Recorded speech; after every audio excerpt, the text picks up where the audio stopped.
Ayan, good day sa atin. So pag-usapan natin yung pinaka-issue ng motor na to, ang Eurosport 110.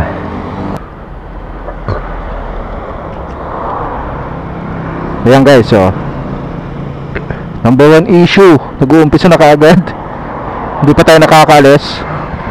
Yung kanyang ignition.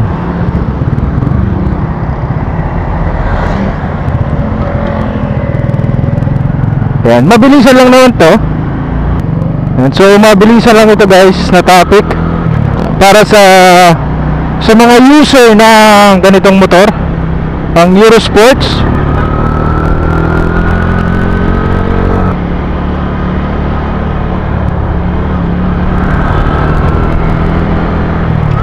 Unang-una guys, pagdating sa parts ng motor na to guys, hindi lahat ay available pag ikaw ay mahilig bumiyahe ng malalayo at bigla kang masiraan.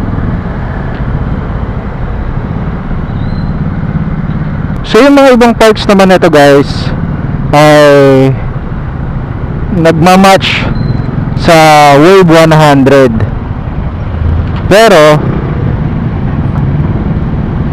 kagaya na itong butterfly nya, yung butterfly, yung ignition, yung key ignition nya is mahirap hanapin.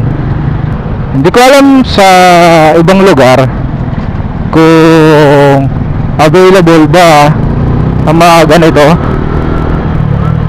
pero dito sa amin mahirap.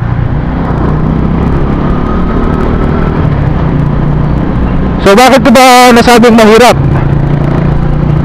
Unang-una, galing tayo sa kasa mismo ng motor na to, at tagahanap tayo ng ipapalit.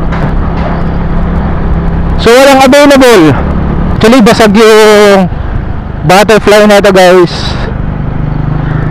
at hindi rin nagsusupply ng mga ganitong parts yung mga naglalaki ang shop or any shop dito sa amin. So nag-ikot-ikot na tayo, wala tayong nahanap. Siyempre, bakit ko sinasabi to?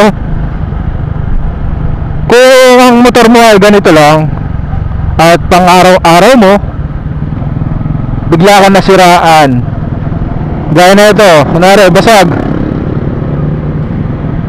paano mo gagamitin yan, di ba? Sana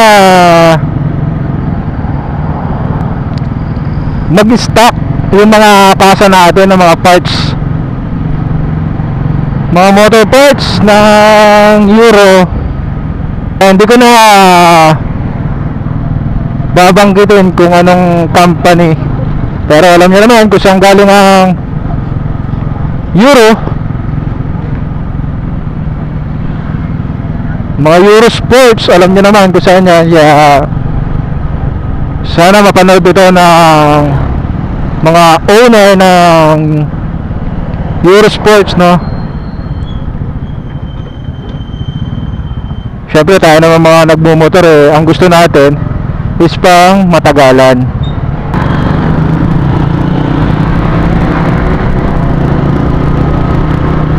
Oh, mahataw si kuya. Walang dyan karang kaparadyo.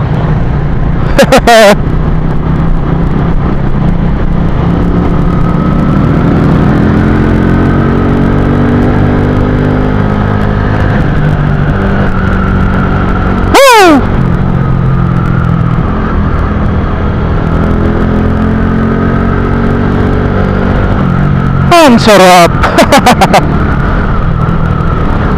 Para akong bumabangking dun joke lang.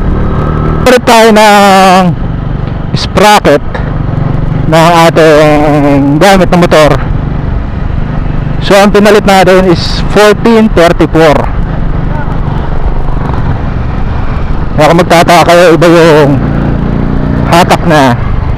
Meron siyang arangkada Yun lang, mahina sa likuan.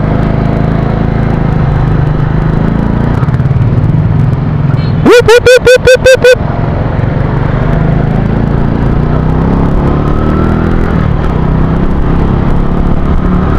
Bukan natin.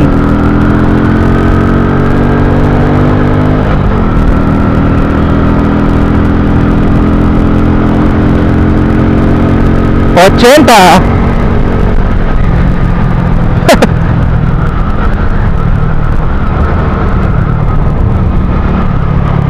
Wah, namiss ko mag-single. Woohoo! Let's go, baby! Woohoo!